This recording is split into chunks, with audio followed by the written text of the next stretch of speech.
Hello guys, welcome to the new video. आज हम पढ़ने वाले हैं ऑर्गेनाइजेशन कल्चर के बारे में। तो ये हमारी एग्ज़ाम किट का लेक्चर नंबर 2 है। तो पढ़ते हैं। क्वेश्चन नंबर 11 है हमारा first. Which of the following statement regarding the entrepreneurial structure is correct. कौन सा एंटरप्रेन्योरल स्ट्रक्चर से रिलेटेड करेक्ट है। एंटरप्रेन्योरल स्ट्रक्चर क्या होता है वो हम पढ़ चुके हैं। तो it is usually allowed to define the career path. Entrepreneurial structure में तो मालिक के पास कंट्रोल होता है सारा, तो करियर ऑप्शन तो हो ही नहीं सकता। It often enjoy strong goal congruence through the organisation, तो ये इसका करेक्ट आंसर हो जाएगा। नेक्स्ट देखते हैं।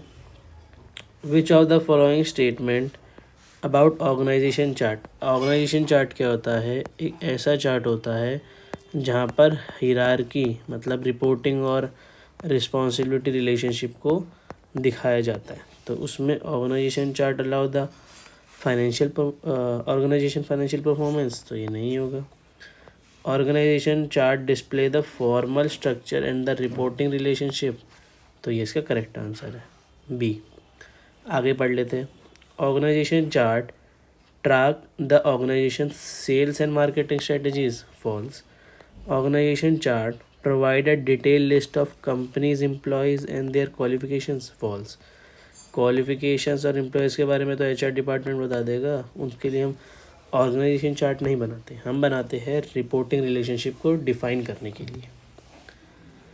H company makes a variety of unrelated products, मतलब अलग अलग तरीके के कंपनी जो है प्रोडक्ट बनाती है, मतलब वो प्रोडक्ट ओरिएंटेड है। Including bicycle, furniture, electronics. It aware that each product required different strategies and functions. Each company use structure that will allow each product to manage separately but wish to minimize their overall administration cost, मतलब उसके खर्चा कम करने के लिए। तो हमसे पूछा है कौन सा ऑर्गेनाइजेशन स्ट्रक्चर यहाँ पे ज़्यादा सुटेबल है। अब देखो, डिफरेंट प्रोडक्ट है तो उसका अलग अलग डिवीज़न बनेगा, अलग अलग वो बनेंगे डिविजन्स, ठीक है, प्रोडक्ट बेस्ड डिविजन्स, तो इसका डिविजनल ऑर्गेनाइजेशन स्ट्रक्चर होगा। विच of the following structure result in potential loss of control. अब देखो, लॉस ऑफ कंट्रोल है तो एंटरप्रेन्योरल स्ट्रक्चर तो नहीं हो सकता, क्योंकि वहाँ पे तो सारा कंट्रोल मालिक के पास होता है। ओवर की operations and reduce the goal congress. Goal congress मतलब जो गोल के रिलेटेड लोगों का वो होता है मोटिवेशन, वो भी कम होगा उसमें।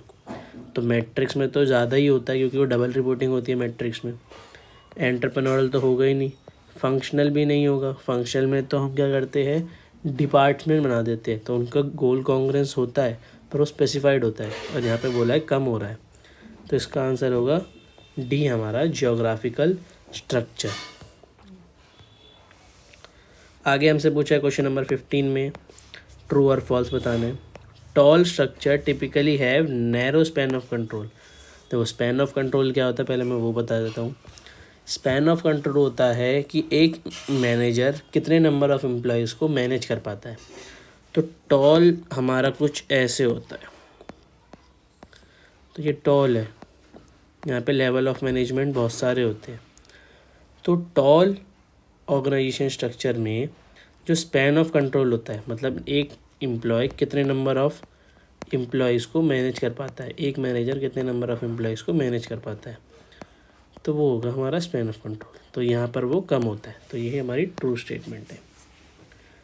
अ flat organization in one that has a short scalar chain, मतलब अब जो फ्लैट होता है ऐसा होता है, फ्लैट चौड़ा, इसमें लेवल ऑफ मैनेजमेंट कम होते हैं, बट जो स्केलर चेन होता है मतलब नंबर ऑफ जो हमारे लेवल्स है वो कम है, तो short scalar chain short level of management कम होता है, तो ये भी ट्रू है हमारी स्टेटमेंट। ठीक है, आगे बढ़ते हैं। Consider the following benefits. Reduce training cost. देखो पहले क्वेश्चन पढ़ लेते हैं। हमसे पूछा है advantage of centralisation of decision making within an organisation. Advantages पूछिए सेंट्रलाइजेशन की। देखो नीचे से करते हैं। Reduce of suboptimal behaviours, मतलब बिहेवियर जो होता है एम्प्लॉयज़ का वो रिड्यूस होता है, मतलब ऐसा नहीं है कि वो लड़ाई झगड़ा कर रहे हैं, वो बिहेवियर कम होता है उसका। मोटिवेशन मिलता है स्टाफ्स को, ये गलत है। लोकल डिसीजन मेकिंग होती है, ये भी गलत है। क्यों? क्योंकि जो सेकंड और थर्ड पॉइंट है ये दोनों हमारे आते हैं डिसेंट्रलाइजेशन में। सेंट्रलाइजेशन का पूछा है हमसे, तो इसका करेक्ट आंसर जाएगा 1 और 4। देखो सेकंड इधर आ रहा था, इधर भी आ रहा था, इधर भी आ रहा था, तो ये तीनों कट गए। आगे देखते हैं। Sansa company is planning to outsource all its function to third party supplier. मतलब एक कंपनी है जो अपने सारे functions A to Z functions सारे के सारे आउटसोर्स करवाने वाली है। अब आपने पढ़ा होगा बाउंड्री लेस स्ट्रक्चर में उसमें 3 टाइप होते थे। एक तो होता था हॉलो, एक होता था वर्चुअल और एक होता था मॉड्यूलर। इसमें से हॉलो में तो हम कोर और नॉन कोर करते, वर्चुअल में हम सारे फंक्शंस आउटसोर्स कराते थे, तो इसका आंसर जाएगा वर्चुअल। ठीक है। Chandra manufacture motor vehicles. She has recently decided to stop manufacturing of car window. एक कंपनी है जो अपनी कार विंडो की मैन्युफैक्चरिंग बंद कर रही है। Instead, it will buy the ready-made windows. अब क्या करेगी वो कंपनी? रेडीमेड मतलब बनी बनाई विंडोज़ खरीदेगी सप्लायर से और उसको बाकी के कंपोनेंट्स वो खुद बनाएगी। तो हमें बताना है ये कौन से तरीके का स्ट्रक्चर है। वर्चुअल में तो सारे काम आउटसोर्स होते हैं, अभी पढ़ा था हमने। शेयर्ड स्ट्रक्चर तो आएगा ही नहीं यहाँ पर, मैट्रिक स्ट्रक्चर भी नहीं आएगा। यहाँ पर आंसर हमारा होगा modular structure. Offshoring refers to transfer of existing staff to the other country. गलत। ऑफ शोरिंग में क्या होता था, हम अपने कुछ फंक्शंस आउटसोर्स करवाते थे। जैसे मान लो US में कोई बहुत बड़ी कंपनी है, तो वो अपने फंक्शंस है, मान लो उनका जो कस्टमर केयर है, कस्टमर सर्विस है, वो आउटसोर्स करवा रही है इंडिया से। क्यों? क्योंकि इंडिया में जो चीपर लेबर मिलेगी उन्हें, स्किल्ड लेबर मिलेगी, है ना। तो आउटसोर्स ऑफ शोरिंग होता है आउटसोर्स करवाना अपने काम को। ठीक है। तो यहाँ पे लिखा है स्टाफ को, तो ये हमारा गलत हो जाएगा। Adopting a shared service approach refers to centralized of an internal service, तो ये भी हमारा हो जाएगा false. Stark company limited has recently और currently manufacture metal tubes. It has recently decide to open a series of new manufacturing plant with the country H, which is believe with help to break the European market. अब ये बता रहे हैं कि एक company है वो metal tubes बनाती है और वो चाहती है कि अपना न्यू मैन्युफैक्चरिंग प्लांट खोलना कोई कंट्री H में, जो कि इन्हें हेल्प करेगा यूरोपियन मार्केट में फैलने में। तो ये एक तरीके का पहले तो जियोग्राफिकल स्ट्रक्चर में आएगा, और हमसे पूछा है कि कौन से स्ट्रेटेजिक प्लानिंग, कौन से लेवल ऑफ मैनेजमेंट है, कौन सा लेवल ऑफ प्लानिंग जो है यहाँ पर अप्लाई हो रही है। देखो मैन्युफैक्चरिंग हो रही है न्यू प्लांट की, तो वो हमारी आती है स्ट्रेटेजिक में, टॉप लेवल मैनेजमेंट जो करता है। आगे देखते हैं।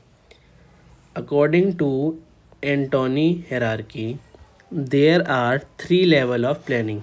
3 लेवल ऑफ प्लानिंग क्या है? ऑपरेशनल, टैक्टिकल और strategical.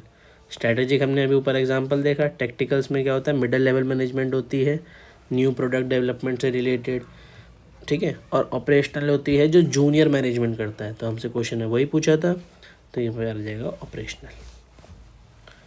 When considered the role of different departments, which one of the following is likely to be concern with identify and satisfy customer need.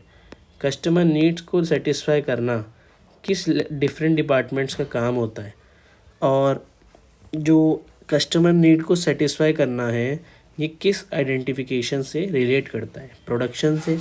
Production तो अपना काम बस प्रोडक्ट किसी भी सामान को प्रोड्यूस करने में होता है। R&D रिसर्च एंड डेवलपमेंट, वो तो कुछ न्यू सर्च करने में उनका फोकस रहता है। मार्केटिंग, तो हम मार्केटिंग हमारा आंसर हो जाएगा। मार्केटिंग में क्या होता है? मेन डेफिनेशन जो होती है मार्केटिंग की वो यही होती है कि उनको अपना कस्टमर सेटिस्फेक्शन पूरा करना होता है। An online retailer use 4P marketing mix model shows categorize itself website under the category of place. अब जो एक कंपनी है वो अपना मार्केटिंग मिक्स के अकॉर्डिंग वेबसाइट को प्लेस के अंदर डाल ली है, तो क्या ये सही है? करेक्ट है, क्योंकि जो वेबसाइट है वो एक तरीके का डिस्ट्रीब्यूशन चैनल हो जाएगा उस कंपनी के लिए, सर्विस बना रही है ना वो। ठीक है। A company with a market orientation believes that product should be sold actively and aggressively. नहीं, मार्केट ओरिएंटेशन में क्या होता है? कस्टमर नीड सेटिस्फेक्शन होती है, better than the competition to get the corporate success. अब सक्सेस पाने के लिए मार्केट ओरिएंटेशन में क्या होता है? कस्टमर नीड को सेटिस्फाई किया जाता है। To use basis rather than extend marketing mix in more appropriate when a company directly interact with customer. नहीं, अगर कस्टमर से इंटरेक्ट डायरेक्टली करेगी तो उनको मार्केटिंग मिक्स भी अच्छा चाहिए। Specialise in manufacturing of computer components. अब कोई ऐसी कंपनी है जो स्पेशलाइज्ड है, जिनको बहुत ज़्यादा अच्छी नॉलेज है कंप्यूटर कंपोनेंट्स बनाने में, तो वो बेसिक खर्चा करेगी ना कि एक्सटेंड करेगी अपने मार्केटिंग मिक्स के खर्चों पे। अब यहाँ पे पूछा है not a part of marketing mix, मैंने यहाँ पे लिख रखे हैं आपके लिए यहाँ पे सारे 4 मार्केटिंग मिक्स तो हमारे ये होते हैं: प्राइस, प्रोडक्ट, प्लेस, प्रमोशन। और एडिशनल 3 मार्केटिंग मिक्स होते हैं हमारे सर्विसेज के लिए: people, physical evidence and process. ठीक है, तो इसमें से हमारा पब्लिक रिलेशन जो है वो हमारा कोई भी मार्केटिंग मिक्स में नहीं आता। What elements of marketing mix are the following situation concern with. कौन सा मार्केटिंग मिक्स है जो कंसर्न करता है, मतलब इसमें पूछा है करेक्ट, वो पूछा है कि कौन सा मार्केटिंग मिक्स सिचुएशन के हिसाब से सही है।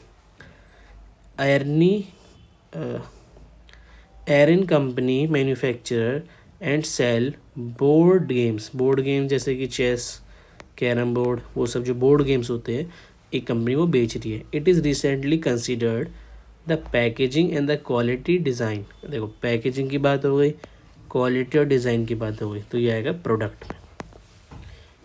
अ key decision when review the marketing mix is when rather to sell directly to customer और इनडायरेक्टली टू इंटरमीडिएट। अब यहाँ पे कंपनी जो है वो डिसीजन ले रही है कि उन्हें अपना प्रोडक्ट डायरेक्टली कस्टमर को बेचना है या इनडायरेक्टली इंटरमीडियरीज को बेचना है पहले, तो ये आएगा प्लेस में, फिजिकल डिस्ट्रीब्यूशन ऑफ चैनल। ठीक है। अब business is planning to launch a new product. अब बिजनेस एक नया प्रोडक्ट लॉन्च करना चाहता है। It plans to sell product in Europe, America, but charge more in America as it feel customer of America will willing to pay more. What type of price strategies is business consider. अब यहाँ पे क्या हो रहा है, एक company अपना एक नया प्रोडक्ट लॉन्च करना चाहती है यूरोप में और अमेरिका में, 2 अलग अलग कंट्रीज़ में, और जो कंपनी है वो चाहती है कि वो अमेरिका के लोगों से ज़्यादा अमाउंट ऑफ मनी चार्ज करे इन कंपैरिजन टू यूरोप। ठीक है, तो यहाँ पे हमसे क्वेश्चन ने पूछा है कि ये कौन सी type of pricing strategies follow की कर रही है। पेनिट्रेशन नहीं, गोइंग रेट नहीं, प्राइस स्कीमिंग नहीं, यहाँ पे आ रहा है प्राइस डिस्क्रिमिनेशन, क्योंकि वहाँ पे अलग अलग प्राइस चार्ज करे जा रहे हैं अपने अलग अलग कस्टमर से। ठीक है। अब ये क्वेश्चन 30 नंबर वाला हमारा बहुत इंपॉर्टेंट क्वेश्चन है, ये प्रीवियस 2 ईयर से आ रहा है हमारे पेपर्स में। इसमें क्या बोला है, प्रिंटर जो होते हैं वो चीप होते हैं, बट उनको ऑपरेट करने के लिए जो कार्ट्रिज लगती है, इंक लगती है, वो कार्ट्रिज आती है महंगी। तो हमसे पूछा है कौन सी टाइप ऑफ प्राइसिंग स्ट्रेटजी ये प्रिंटर मैन्युफैक्चर यूज़ कर रहे हैं। ये पेनिट्रेशन नहीं है, स्कीमिंग नहीं है, ये है कैप्टिव प्रोडक्ट प्राइसिंग, मतलब एक उसके कंपोनेंट के प्राइसिंग महंगा रखना, बल्कि प्रिंसिपल मशीन का प्राइस सस्ता रखना। अगला क्वेश्चन देखते हैं। At which stage of strategic management process the organisation will have segment it market. मतलब जब हमने मार्केटिंग पढ़ी थी, हमने स्ट्रेटेजिक मैनेजमेंट प्रोसेस पढ़ा था, उसमें पढ़ा था हमने marketing analysis, marketing review, marketing implementation और मार्केटिंग चॉइस। तो हमसे पूछा है जो स्ट्रेटेजिक मैनेजमेंट प्रोसेस जो होता है उसमें मार्केट सेगमेंटेशन किस में होता है, तो हमारा है मार्केटिंग चॉइस में। अपना मार्केट चुनना कि हमें किस मार्केट को अपना कस्टमर अपना प्रोडक्ट बेचना है। Production promotion is about encourage customer to buy the organization product or service by moving them into 4 stages। देखो प्रमोशन के बारे में 4 स्टेजेस पूछ रहा है और हमें उसे सीरीज़ में लगाना है। तो हमने पढ़ा था AIDA, AIDA, awareness, interest, desire and action. पहले अवेयरनेस क्रिएट करना, फिर इंटरेस्ट बनाना, फिर डिज़ायर क्रिएट करना और लास्ट में एक्शन लेना, मतलब प्रोडक्ट को बेचना। तो ये हो जाएगा हमारा awareness second, interest 4, desire 3rd और एक्शन 1st। ये हो गया हमारा आंसर नंबर 1st। तो आज की वीडियो के लिए इतना ही। मिलेंगे अपनी लेक्चर नंबर 3 के अंदर, चैप्टर नंबर ऑर्गेनाइजेशनल कल्चर के साथ। Thanks for watching. अगर वीडियो अच्छी लगी हो तो लाइक करो, सब्सक्राइब करो और अपने ACCA फ्रेंड्स को शेयर करो।